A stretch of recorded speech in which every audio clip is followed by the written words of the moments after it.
오늘의 말씀은요, 십자가는 반드시 승리한다라는 제목으로 함께 말씀을 나누도록 하겠습니다.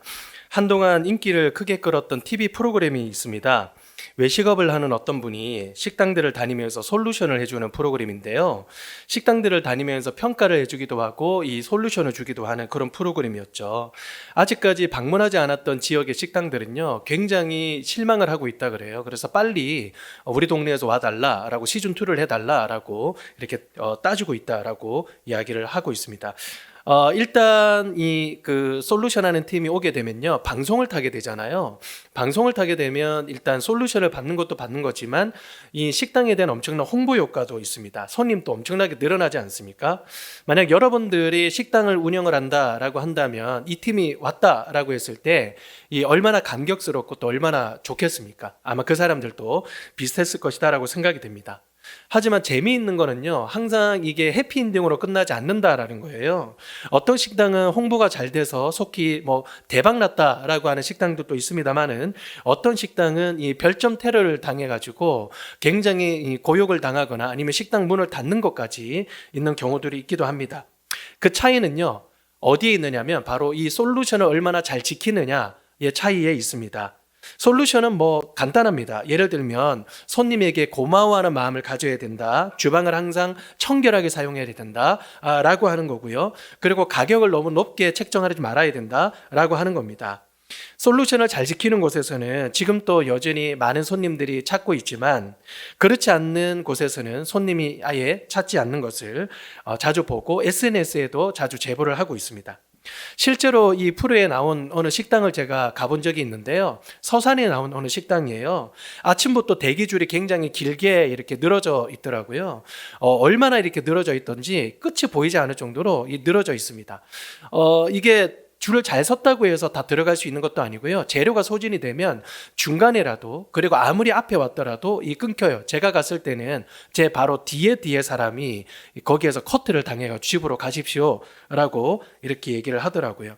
그때 방송에 나온 그 사장님이 와서 이렇게 직접 구워주시는데요. 제가 방송을 잘 봤습니다 라고 말씀을 드리니까 이분이 하시는 말씀이, 그때 찾아주셨던 이 방송팀들과 또 손님들이 너무 감사해서 나는 절대로 변하지 말아야 되겠다 라고 늘 생각을 한다는 거예요. 제가 거기에서 식사를 하고요, 똑같은 프로그램에 똑같은 솔루션을 받았던 그 식당을 지나갔습니다. 근데 그 식당은요, 그 초심을 잃었다라고는 평을 받았던 식당이었거든요. SNS에 많이 올라왔습니다. 옆에 있는 식당은 사람이 거의 줄을 섬에도 불구하고 바로 그 옆에 있었던 그 마음을 잃었던 그 식당은요, 아예 손님이 없더라고요. 점심시간에도. 같은 사람이 같은 솔루션을 줍니다. 그런데 어떻게 받아들이는가에 따라서 결과가 완전히 달라지는 것이죠. 천차만별이에요. 우리 본문에도 마찬가지예요. 같은 사람이 똑같은 씨앗을 뿌립니다. 어떤 씨앗은 길가에 떨어지고요, 어떤 씨앗은 이 돌밭에 떨어지고요, 또 어떤 씨앗은 이 가시밭에 떨어집니다. 그런데 좋은 밭에 떨어지니까 이 결실이 30배, 60배, 100배라고 하는 이 엄청난 이 결실을 맺게 되는 것이죠.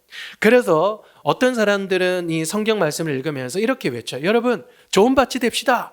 우리는 길가밭이 아니라 돌밭이 아니라 가시밭깃이 아니라 우리는 좋은 밭이 되어야 됩니다 라고 이렇게 외치는데요, 맞는 말이기는 합니다만 한 20% 정도가 맞는 말이고요. 원래 이 성경의 원문으로 들어가 보면 좋은 밭이 됩시다 라고 하는 것이 예수님의 말씀의 이 목적이 아니에요. 그러면 이 말씀의 예수님의 목적이 어디에 있느냐면, 밭에 초점이 있는 것이 아니라 바로 씨를 뿌리는 사람에게 초점이 맞춰져 있습니다. 만약에요, 밭에 이 중심이 있다라고 한다면 하나님의 말씀과 이 하나님의 나라는 사람의 감정이 좋고 나쁨에 따라서, 사람의 상태가 좋고 나쁨에 따라서 자꾸만 어떻게 보면 왔다 갔다 할 수 있거든요. 그렇지만 어떤 밭인가가 중요한 것이 아니라 그 사람의 마음이 어떠한가라서 그 중요한 것이 아니라 가장 중요한 것은 뭐냐면 그 씨를 뿌리는 분이 누구이시냐라고 하는 것이 바로 오늘 본문 말씀의 핵심이다라고 할 수 있습니다. 그렇다면 여러분, 하나님은 어떻게 일하실까요? 마치 낭비하시는 모습으로 일하고 계십니다. 당시의 농부는요, 씨앗이 가득 담긴 이 주머니를 그 허리춤에 이렇게 달고 다닌다고 합니다. 그래서 한 줌을 크게 쥐어서는 후 뿌리는 방식으로 이렇게 뿌리면서 이렇게 지나가고 다녔대요. 그러니까 여러분 한번 보십시오. 이 씨앗들이 이렇게 후 뿌리고 다니니까요. 어떤 씨앗은 막 길가에도 떨어지고, 그리고 돌밭에도 떨어지고, 가시 무더기에도 떨어지고, 뭐 좋은 밭에도 떨어지는 것 아니겠습니까? 그러니까 어떤 사람들은 씨를 귀하게 여기는 사람은 화를 냈을지도 모릅니다. 아니 이 사람아, 아니 이런 귀한 씨앗을 이렇게 후 뿌리며 다니면서 이렇게 낭비하면 되겠느냐? 라고 이렇게 얘기를 하는 사람도 있었을지도 모릅니다. 그런데요, 각 밭에 떨어진 이 씨앗은 그 밭에 비해서는 너무나 연약합니다. 새가 와서 쪼아먹죠. 햇빛으로 인하여서 말라버리죠. 그리고 가시에 막혀서 자라지 못하게 됩니다. 우리는 이런 질문을 던질 수 있지 않겠습니까? 과연 하나님이 살아계시는 것인가? 하나님이 살아계신다면 하나님은 능력이신 분이실 건가? 라는 그런 질문들을 우리가 던질 수 있지 않겠습니까? 왜냐하면 세상에 비해서 우리는 너무나 약해 보이기 때문입니다. 제가 예전에 어느 학교 앞에 가서 전도를 하고 있었거든요. 학교 안도 아니고 학교 밖에서 전도를 하고 있었는데, 이 학교 밖에서는 전도를 할 수 있는 거잖아요. 그런데 갑자기 경찰차가 삐리리 오더라고요. 제 옆에 딱 섰습니다. 그런데 내리시는데 덩치가 제보다 한 2배는 커 보이시더라고요. 근데 인상이 거의 마동석 같은 느낌이었습니다. 진실의 방으로 라고 하는 어떤 그런 말을 할 것 같은 그런 표정으로 저를 딱 째려보시면 오시는데, 그분이 저한테 뭐라고 그러시냐면, 저기요, 여기서 이러시면 안 됩니다 라고 이렇게 얘기를 하더라고요. 그래서 제가 마음속으로 살짝 좀 기분이 나빴어요. 왜냐하면 학교 안도 아니고 학교 밖에서 아이들에게 교회 나라고 전도를 하고 있는 거잖아요. 근데 공권력이 와서 지금 이래라 저래라는 상황이죠. 그래서 제가 할 말은 하기 때문에 그분의 눈을 똑바로 쳐다보고, 저기요, 저는 목사고요, 학교 안도 아니고 학교 밖에서 지금 아이들에게 교회 나라고 전도를 하고 있는데 종교의 자유가 있는 나라에서 지금 공권력이 지금 와서 이래라 저래라 하시는 겁니까? 라고 얘기를 하려고 그랬습니다. 근데 그분이 바로 뭐라고 끊으시느냐면, 누군가 여기에서 전도를 한다고 민원을 났다는 거예요. 그래서 제가 더 얘기를 했다가는 덕이 안 되겠다 라고 생각이 들어서, 예, 죄송합니다 라고 인사를 드리고 나오는데요, 정말 심장이 얼어붙는 듯한 그런 느낌이 들었습니다. 너무 마음이 아팠어요. 저 와이프는 학교폭력이라고 하는 그런 기관에서 일을 하고 있는데, 요즘에 선생님이든 그리고 부모님이든 아이들이든 전화 와서 묻는 이 질문 중에 하나가 이거래요. 제가 믿는다는 이유 때문에 아이들에게 왕따를 당하고, 제가 기독교인이라는 이유 때문에 아이들에게 조롱을 들었습니다. 저 이거 왕따, 특별히 학교 폭력입니까 아닙니까? 라고 하는 얘기를 이 얘기하는 사람들의 비율이 부쩍 늘었다는 거예요. 여러분, 우리가 이 기독교인으로서 직장생활을 하는 거, 또 기독교인으로서 우리가 사회생활을 하는 것이 참 쉽지 않다라고 합니다. 여러분, 그럴 때마다 우리 마음에 드는 생각은, 하나님이 과연 능력이 있으신 분인가? 그리고 하나님이 우리를 도우시는 분인가? 라는 질문을 우리 마음 가운데 좀 깔 수 있을 것이다 라고 생각이 듭니다. 그런데요, 제가 여러분들에게 한번 여쭤볼게요. 여러분, 하나님이 약하십니까? 아니면 사람이 약합니까? 하나님이 부족하십니까? 아니면 사람이 부족합니까? C.S. 루이스라고 하는 분이요, 이 세상에 있는 모든 약점은 바로 하나님이 아니라 바로 사람에게서 온다 라고 그렇게 얘기를 했습니다. 그러니까요, 이 세상에 있는 고난이 있죠. 여러 가지 고난들을 우리가 겪지 않습니까? 사람들로 우리가 조롱을 받고, 우리가 사람들로부터 공격을 받고, 어떨 때는 질병을 얻기도 하고, 또 우리가 힘들 때도 있는데요, 우리가 겪는 모든 고난들의 5분의 4는 사람으로부터 오고 5분의 1은 자연으로부터 온다, 그런 얘기를 했습니다. 그러니까요, 약한 것은 뭐냐면 우리를 보는 사람들의 시선, 우리를 있는 그대로의 모습으로 받아주지 않는 사람들의 마음, 이것이 약한 것이지 하나님이 약하거나 하나님이 부족한 것이 아니라고 하는 것이죠. 그래서요, 우리를 향해서 조롱하고 손가락질하는 사람들을 보면요, 그 사람들은 뭐 완벽합니까? 여러분, 그 사람들은 뭐 대단합니까? 그 사람들은 뭐 완벽 순결합니까? 그렇잖아요. 우리를 있는 모습 그대로 받아주지 않는 그 사람들도 연약한 것은 마찬가지다라고 할 수 있는 것이죠. 그래서요, 이 비유는요, 우리에게 두 가지를 알려줍니다. 첫 번째는 뭐냐면 사람의 마음은 약하다는 거예요. 예수님이 비유를 나중에 해석을 해주시거든요. 한번 띄워주시면 좋겠습니다. 길가에 떨어졌던 씨앗은요, 의심하는 바리새인들을 의미합니다. 예수님을 향해서 귀신 들렸다라고 그렇게 얘기를 하지 않습니까? 사단이 와서 주워간다라고 그렇게 얘기를 했습니다. 그리고 돌밭에 떨어진 씨앗은요, 예수님을 따르다가 환난과 핍박이 오면 져버리는 사람들입니다. 때로는 예수님의 가르침에 놀라는 사람들이다가 나중에는 예수님을 십자가에 못 박아라 라고 하는 그런 사람들이고요. 가시 무더기에 떨어진 씨앗은요, 자신의 욕심과 이 유혹으로 인해서 하나님을 믿지 않는 사람들입니다. 예수님이 만났던 이 사람들은 이 세 가지의 부류라고 할 수 있죠. 그래서 톰 라이트라고 하는 유명한 신학자는요, 바로 이 씨앗 뿌리는 이 비유는 예수님이 만나는 사람들을 그대로 보여준다라고 그렇게 얘기를 하고 있습니다. 우리의 믿음은요, 의심이 없는 것이 아닙니다. 의심이 있을 수 있어요. 유혹이 없는 것이 아닙니다. 유혹이 있을 수 있습니다. 염려가 없는 것이 아닙니다. 염려가 있을 수 있습니다. 그럼에도 불구하고 버티는 거예요. 믿음은 여러분 버티는 거예요. 의심이 와도, 유혹이 와도, 그리고 염려가 와도 우리는 버티는 것입니다. 여러분 마음을요, 길가로 내버려 두지 마십시오. 돌밭이 되도록 내버려 두지 마십시오. 가시 무더기가 되도록 그냥 내버려 두지 마십시오. 하나님의 마음을 구하십시오. 여러분 그냥 길가밭이 되고요, 돌밭이 되고요, 그리고 가시 무더기가 되면요, 우리만 손해입니다. 우리만 손해예요. 그렇지만 하나님 앞에 나가서 좋은 밭이 되게 해달라 하나님 앞에 기도하십시오. 여러분 그것이 바로 승리입니다. 두 번째는요, 하나님은 반드시 이루신다는 것입니다. 뿌렸던 씨앗이 좋은 땅에 떨어졌을 때 여러분 몇 배의 결실을 맺게 됩니까? 우리는 기껏해야 따블 그러잖아요.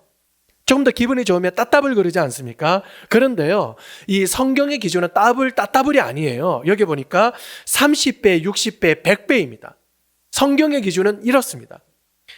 최근에 어느 목사님의 이야기를 들었는데 개척을 했대요. 그런데 2년 동안 그 교회를 방문하는 사람이 단 한 사람도 없었대요. 어떤 분은요, 10년 동안 자기 교회를 방문하는 사람이 단 한 명도 없었대요. 10년 동안. 2년 동안, 10년 동안 정말 많은 고민과 정말 많은 갈등, 정말 많은 어려움. 여러분 오늘 본문으로 치면요, 어떻습니까? 길가밭. 계속 와서 새가 쪼아먹고, 그리고 이 돌밭, 햇볕이 와서 그냥 계속 내려지고, 그리고 가시무더기, 자라나지 못하고 이런 시간들을 계속 견뎠다는 거예요. 계속. 그러면서 버텼대요. 계속해서 버텼대요. 근데 2년이 지나고 10년이 지나니까 하나님께서 30배, 60배, 100배라고 하는 결실을 주셨다라고 그렇게 말씀을 하시는데, 그분의 말씀은 뭐냐면 그 2년 동안, 그 10년 동안 하나님 앞에 좀 감사할 걸, 참 하나님 앞에 기대함으로 기도할 걸, 그렇게 원망하고 불평했을까? 라고 하는 그런 마음으로 계속해서 이 아픈 마음을 털어놓으시더라고요. 여러분 오늘의 교회는 어떻습니까? 여러분 하나님께서 우리에게 허락하신 이 시간들 우리는 어떤 마음으로 지내실 것입니까? 어떤 마음으로 지내실 것입니까? 돌밭으로 지내시겠습니까? 가지밭기로 지내시겠습니까? 좋은 밭을 우리가 결정하시겠습니까? 하나님은요, 잘 기억하십시오. 시차가 있을지언정 오차는 없습니다. 우리랑 시차는 달라요. 예? 내 뜻과는 다를 수 있다. 당장 이때 해주시죠. 근데 하나님이 그때 안 해주실 수 있어요. 그런데 오차는 없습니다.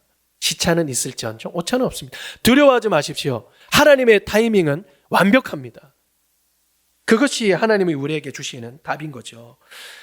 우리나라가 여러분 그 증거 아니겠습니까? 참 우리나라가 여러 가지로 경제적으로 정치적으로 좀 힘듭니다마는 우리가 이 땅에 복음이 떨어지기 전에 얼마나 많이 암담했습니까? 일본과 중국과 여러 세계 강국에 참 밥이 되지 않았습니까? 그런데 우리나라가 이렇게까지 클 수 있었던 것은 복음이 아니었다면, 정말 하나님이 아니었다면, 기도하는 사람이 아니었다면, 우리를 위해서 복음을 뿌려주신 분이 아니었다면, 낭비한다라고 사람들이 얘기를 했을 때도, 비난했을 때도 우리에게 복음의 씨앗을 뿌려주는 사람이 없었다면 우리는 이 땅에 지금 교회가 살아남아 있었을 것입니까?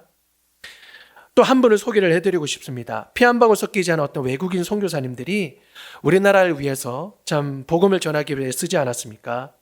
미국에서 25살의 이 여성 선교사가 한국에 온 지 9개월 만에 질병으로 인해서 죽음에 이르게 됩니다. 그리고 서울 양아지에 있는 선교사 묘지에 묻히게 되는데요. 묘지면에 이렇게 써져 있습니다. 내게 1000개의 생명이 주어진다면 모든 생명을 다 조선을 위해 바치겠습니다. 라고 이렇게 얘기를 했습니다. 이 선교사님이 죽기 직전에 썼던 편지가 화제인데요. 좀 깁니다마는 제가 한번 읽어드리도록 하겠습니다. 부모님에게 보낸 편지입니다. 이곳 조송 땅에 오기 전 집들에 심었던 꽃들이 활짝 피어났다는 소식을 들었을 때 하루 종일 집 생각만 났습니다. 욕심쟁이 수지가 그 씨앗을 받아 동네 사람에게 나누어 주다니 너무 대견스럽군요. 아버지, 어머니, 이곳 조선 땅은 참으로 아름다운 곳입니다. 모두들 하나님을 닮은 사람들 같습니다. 선한 마음과 복음에 대한 열정으로 보아 아마 몇십 년이 지나면 이곳은 예수님의 사랑이 넘치는 곳이 될 것입니다. 복음을 듣기 위해 20km를 맨발로 걸어오는 아이들을 보았을 때 그들 안에 있는 하나님의 사랑 때문에 오히려 위로를 받습니다. 그러나 한편에서는 일제의 탄압이 점점 심해지고 있습니다. 그저께는 예수님을 영접한 지 일주일도 안 된 서너 명이 끌려가 순교했고 토마스 선교사와 제임스 선교사도 순교했습니다. 선교 본부에서는 철수하라는 지시가 있었지만 대부분의 선교사들은 그들이 전도한 조선인들과 아직도 숨어서 예배를 드리고 있습니다. 그들은 모두가 순교를 할 작정인가 봅니다. 오늘 밤은 유난히도 고향으로 돌아가고 싶습니다. 외국인을 죽이고 기독교를 증오한다는 소문 때문에 부두에서 저를 끝까지 말리셨던 어머니의 얼굴이 자꾸 제 얼굴에 아른거립니다. 아버지, 어머니, 어쩌면 이 편지가 마지막일 수도 있습니다. 제가 이곳에 오기 전 뒷뜰에 심었던 한 알의 씨앗이 이제 내년이면 온 동네가 꽃으로 가득하겠죠. 그리고 또 다른 씨앗을 만들어 조선 땅에는 많은 꽃들이 피고 그들도 여러 나라에서 씨앗이 될 것입니다. 저는 이 땅에 저의 심장을 묻겠습니다. 바로 이것은 제가 조선을 향해 가지는 열정이 아니라 하나님께서 조선을 향해 가지신 열정이라는 것을 알게 되었습니다. 어머니, 아버지, 사랑합니다. 말씀의 결론을 맺겠습니다. 십자가에는 지금까지 우리가 말했던 두 가지가 모두 담겨 있습니다. 사람의 연약함도 담겨 있고요. 그것을 바꾸는 하나님의 능력도 동시에 담겨 있습니다. 십자가 안에서 우리들은 죄인에서 의인으로, 저주에서 축복으로, 그리고 거절에서 용납으로 바꾸셨습니다. 이번 한 주간 동안 반드시 승리하게 하시는 예수님의 십자가를 붙들고 승리하시는 여러분들 되시기를 바랍니다.